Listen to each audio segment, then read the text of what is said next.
And they got the house fixed up, and then people came out, wow, look at this. They go next door, an elderly lady lives there, knock on the door, ma'am, we're trying to make the neighborhood better. Would you like for us to paint your house? Well, young man, what's in this? You know, what's going on? We just want to make the neighborhood better. Well, of course you can paint my house. They painted it, they fixed the yard, and they did this ultimately all up and down that street. By the time they get to the end, here comes Home Depot, here come the clergy and others, because when people see you do for yourself, they respect you, and they even want to be part of what you're doing. This comes in because somebody benefits from us living the way we do. You heard the senator talk about income inequality, all right? And so somebody benefits from us living. This is why we, as you said, have to be poor and agree to stay poor, to get minimal standard of living. It's really not even living, it's survival. The only way we're going to live better is if we do it for ourselves. Because when you look at our neighborhood, we've lost neighbor, now it's just the hood. When you leave our neighborhood and go among affluent white communities, what's the difference? The difference is the state of mind of the people that live there. That's right. And we have been made through a slave mentality to think that success means you run away. I got my degree, I got a good job, or I'm making money in my business, so my first urge is to move and force myself among people that don't want me. We have to reverse that and do for self. Now, there is an article, believe it or not, I read this on the plane coming here. And then I'm going to share some brief words from the minister, and I'll be done. Because I think when I read this to you, it says it all. It's in the Wall Street Journal, yesterday's date, April the 29th. This is not from 10, 15, 30, 40 years ago. And the article is entitled, it's in the book review section, and it's called Apartheid in America. Now, the gentleman that wrote it, I think he's British, and his name is Nicholas Guyat, G-U-Y-A-T-T. Book just came out. The name of the book is Bind Us Apart. And what he traces is racial segregation in America. And what he concludes is that white America determined during slavery that the only alternative to slavery is segregation. Okay? The only alternative to slavery is segregation. Now, these were the enlightened white folks that came up with this. He said that segregation goes back to Thomas Jefferson and the American Colonization Society, supported by James Madison and James Monroe. That's why the capital of Liberia, the country in Africa founded by slaves, the capital is named Monrovia after James Monroe. Now, the writer here says that the forced removal in 1838 of 10,000 Cherokees to Oklahoma is well known. But we need to see Indian removal against the story of black colonization. Now remember, the minister on October 10th referred to what we call ghettos as colonies. Right. That is why the police treat us the way they do, the white police. They are not among us to serve and protect. They are the local arm of an occupying military force. Now, he writes here, if we place the efforts to resettle black people and Indians in a single frame, an unsettling but inescapable truth emerges. White reformers, politicians, and churchmen believed that non-whites can only realize their innate potential as human beings and even equality with whites by separating themselves from the American Republic. In other words, white people understand better than many of us. Right. As long as we live with them, we will live under them. Right. Because to live with them perpetuates the myth of a superior group and an inferior group. Right. If you back away and set up your own reality, then you and I can be what we're born to be. We don't even know what our capability is because we spend all our lives reacting to oppression. We don't engage in creativity. And when we push back and insist on our creativity, then we get out of here at an early age. He goes on to say this. Degradation is part one of his book.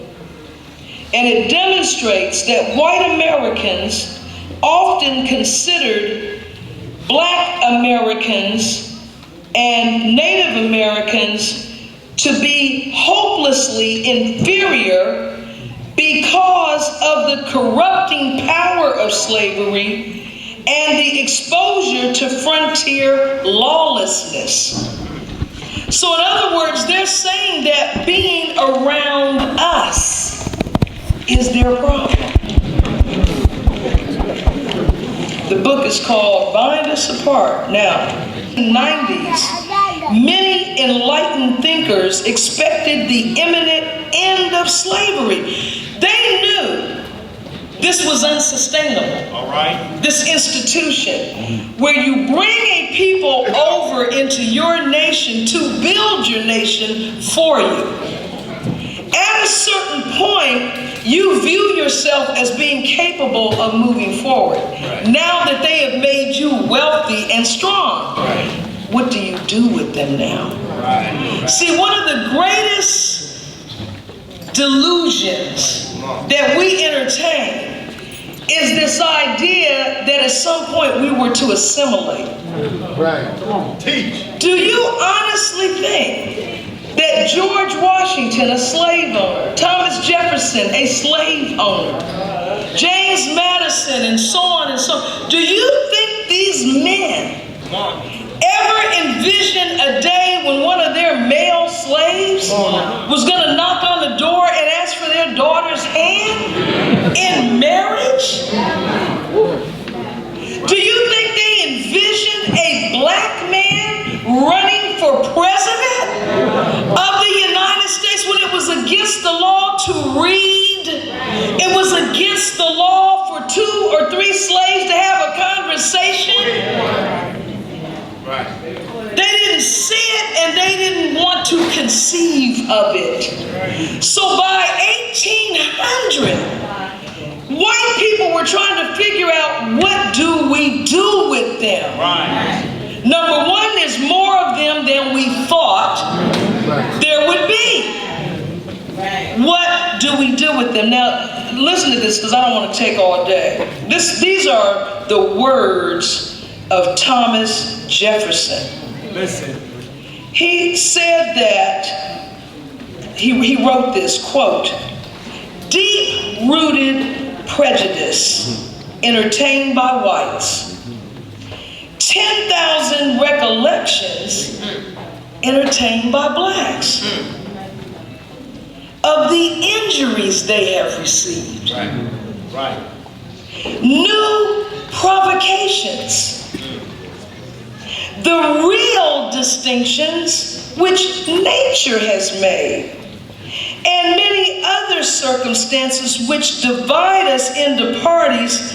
Now listen to this. Produce convulsions which will never end except in the extermination of one race or the other. Thomas Jefferson wrote that. He is saying what the Honorable Elijah Muhammad is saying, what Minister Farrakhan is saying, what Marcus Garvey said, what Dr. Martin Luther King said at the end of his life. Right. This is unworkable. Right.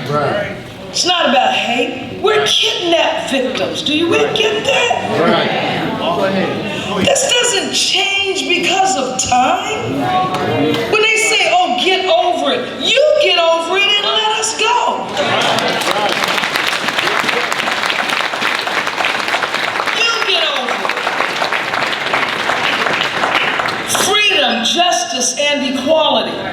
So this book is telling us that unlike we think that racial segregation began in the South after slavery and was a response to our emancipation, racial segregation existed right along with slavery. Exactly. That the only viable way we can be in proximity to each other is to live separately. And that is why 95% of Americans right now live with their own kind. Integration is on TV sitcoms. It's in the movies. There's no such thing as it in reality. A black man, the best president they've ever had. The most intelligent, the most thoughtful, the best informed, the best educated. Barack Obama. They made his presidency a nightmare for him and us. Because there is no such thing. We believed it and we tried it. Let's get educated. Right. Come on. Let's make sure we're clean and our children are lovely and we're respectful. Let's do everything for them. Right. Let's fight their wars. Defend them against our own people. Right. And we come back from war and we get hung in our uniform. And we're still at it. How do you get to 2016, 2015, and you're still talking about the first black this and the first black that? Now, what does that say to our children? We got the first black president, first black attorney general. Well, wait a minute, what are we, dumb or something? We finally got it? See, we're not even seeing this through the eyes of those looking upon us, including our own children. We have finally produced a generation that doesn't give 2 cents about what white folks think about them.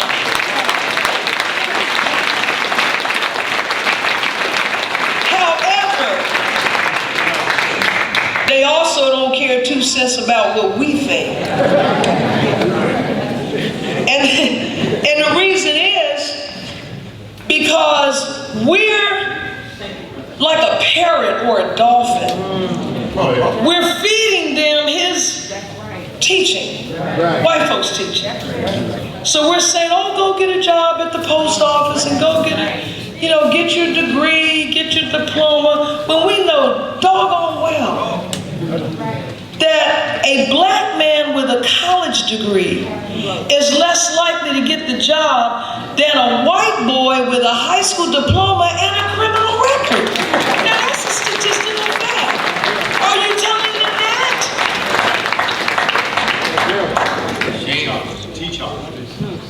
So, why can't the powers of this world, he asked, get their act together? Because another power is tearing them down. Now, and I'm closing for real, when I came in the nation and I read, now I'm coming out of Georgetown University Law School, highest level of education they offer, never heard of the Holy Quran. Think about it. And their system of jurisprudence is rooted in the Quran. Okay? But in their U.S. Constitution is from the Iroquois nation. Yes, it is. Right. Just thieves and robbers, like Jesus told. Your father was a murderer, a liar, so are you. You the devil. Okay? That's what Jesus said. When I read the book by the Honorable Elijah Muhammad, The Fall of America, I'm picturing buildings falling down. Yeah. And that may happen in some areas, but I didn't realize that when we witnessed the fall of America, it would be manifested through this presidential campaign.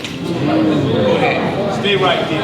Now that, even the blind can see that this is the end of this. Now, here is how God works. If you read your Bible, your Quran, what God loves to do is let the wicked destroy themselves.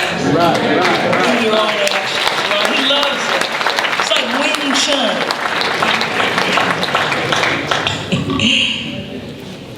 So, when Barack Obama became president, they formed the Tea Party. Okay? And they sick Donald Trump on President Obama. Remember the birther movement? And for the first time in U.S. history, the President of the United States has to prove his birth. He came on TV and held up his birth certificate. It's like having a pass to go from one plantation to, nigga, you got your pass? Nigga, you got your papers? Right. So the president, I was appalled by this. And here's Donald Trump. I said invested. Here's just a nobody. You got $1 billion, but you're still nobody.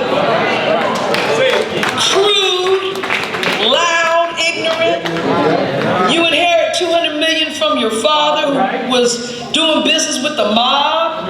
Okay, we know all about that. So you're challenging from the peanut gallery the president. Then another man stands up in the State of the Union speech and calls the president a liar. Teach, sister. And we just have countless examples. Refer to our First Lady and the children as monkeys. Threaten his life every day. Secret Service said 300 credible threats a day against President Barack Obama. But in your ignorance, in your hatred, as the Quran says, wandering blindly in your inordinacy, you think that after you tear down your own structure, because that's what you're doing.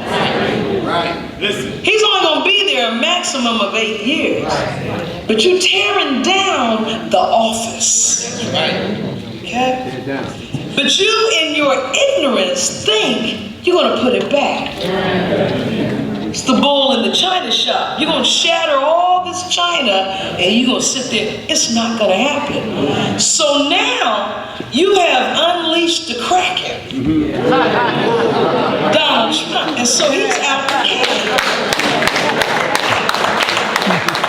So now that he and his ilk have ruined the presidency for the black man and black people, now come on, Fido, you can go on back in the. I'm not coming back.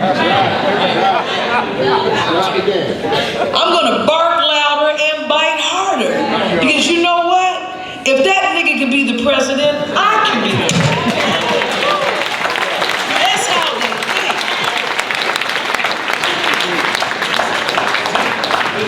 That's the doctrine of white supremacy. I don't care that he went to Harvard. I don't care that he was the president, the editor of the Harvard Law Review, professor of constitutional law. I don't know any law. I know how to cut a deal. And that's how I'm going to run this country. I think since I run hotels, I can run the United States. And I'm white and I'm male, and you can't stop me. Or my immigrant wife. I'm such a psychopath that I hate immigrants, but my latest wife is an immigrant.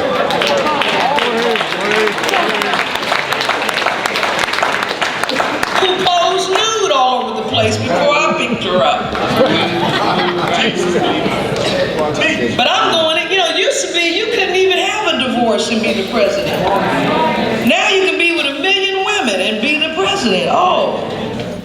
So now he's out there, unleashed, and he turns the campaign into a mockery. But he's a truth teller. And the Bible said, I think, in the last days, Satan will reveal himself. So he stands up on the stage with his opponents and calls the roll. Bush, yeah, you belong to this group of bankers. And they said, well, Mr. Trump, you declared bankruptcy. Why should we trust you to be the president? And he said, no. I didn't declare bankruptcy. My hotel declared bankruptcy. And let me tell you, I was smart. I saw that Atlantic City was a loser, okay? I saw it coming down, so like a smart businessman, I got out. Chris Christie's standing there, the governor of New Jersey. Chris, you know what went down. See, this is Satan revealing himself. He called Hillary Clinton a liar. He said Hillary Clinton's whole life is one big lie. Now it's on. The last Civil War. Because now John Boehner, the former Speaker of the House, who is a Republican, said Ted Cruz is Lucifer in the flesh.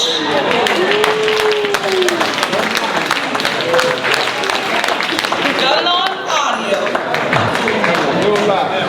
So the next time someone says, why does that Elijah Muhammad and all y'all, why y'all say the white man is the devil?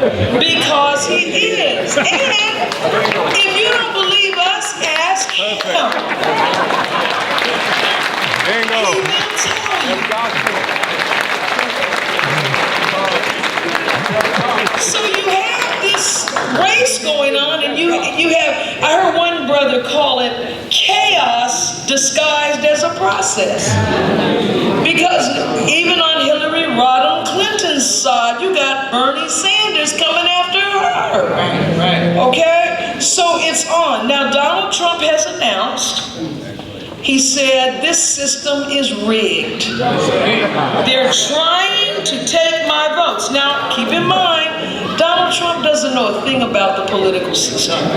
Nothing, not a thing. So he doesn't know, like we were talking at dinner, Brother Student Minister Randy pointed out, see now, we're seeing the exposure of the American political system because it's not rigged for you, Donald. It's been rigged from day one. It's been like this for 200 years, my man. Okay? But the difference, like Brother said, between white people and us, white people go off. All right? That's the difference. And so all of these leftover Tea Party people that the Republicans manufactured to come against Barack Obama and then abandoned them, Donald pulled them all out of the So you got a line of people, when they had the Iowa caucus, they had a line of white people lined up. I thought Minister Farrakhan was speaking. The lines were so long. They go to the people in line, well, what are you here for? What are you here? I'm here for Donald. I support Donald. Well, he just said this idiotic thing and that idiotic thing. I don't care. I'm voting for Donald. Why? Because he's giving us our country back. That's a coded word for there's too many niggas and Latinos and Asians. And Donald's gonna build a wall.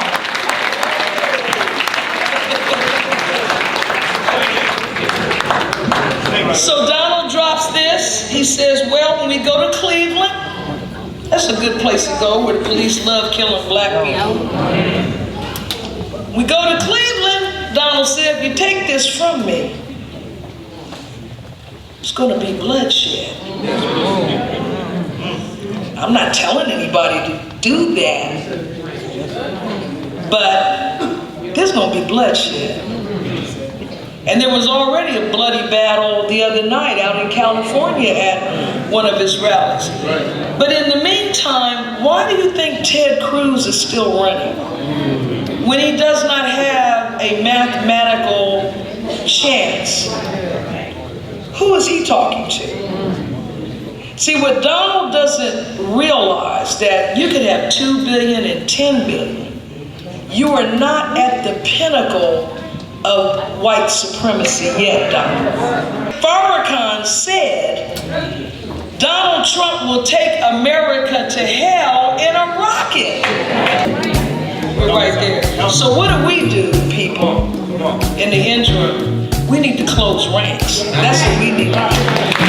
And don't get happy because Harriet Tubman is on the front of a declining $20 bill and they left Andrew Jackson on the back. Call everybody, tell them we made it. We on the currency. Always throwing some little tidbit right when you're ready to walk away. So don't do let's make a deal and pick a curtain, because Jesus came that we may have life and have it what? More abundantly. So may Allah continue to bless us all with love and the light of understanding. I thank you on behalf of the Honorable Minister Louis Farrakhan and the laborers and believers of Muhammad Mosque number 11. All of you that took time on a Saturday night, I know it's the playoffs, I know it's the draft, there's a lot of things going on, and you took time to come here and support this. So you must be the ones that are going to